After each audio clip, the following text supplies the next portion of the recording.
একটু যত্ন দিতে যদি। কলমে ও কণ্ঠে তন্ময় চক্রবর্তী। একটু যত্ন চেয়েছিল কানাইয়ের মা।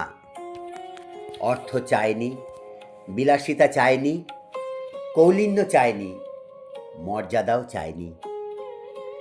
চারাগাছ যেমন স্নেহের যত্ন চায়, শিশু যেমন কোমলতার যত্ন চায়, কৃষক যেমন ফসলের যত্ন চায়, শ্রমিক যেমন শ্রমের যত্ন চায়, কানাইয়ের মা তার মাতৃত্বের অধিকারের যত্ন চেয়েছিল।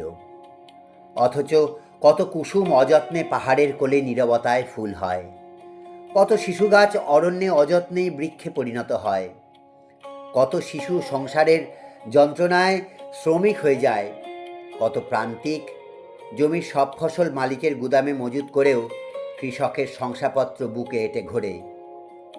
ওদের বেড়া নেই, ওদের ঘেরা নেই, ওদের শাসন নেই, ওদের ওপর নজর রাখার কেউ নেই।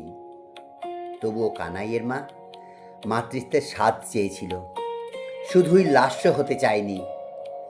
মাথার ওপর হাতের সোহাগ স্পর্শ চেয়েছিল, একটু যত্ন চেয়েছিল, করুণা চায়নি। উপেক্ষিত নিঃশব্দ রাতের বিহ্বলতা চায়নি। এমন তো কতই হয়। পুরনো দরজার কবজা আজ শিথিল উত্তরসূরির অযত্নেই। এমন তো কত স্থাপত্যের কঙ্কাল শরিকি বিবাদে জরাজীর্ণ সার।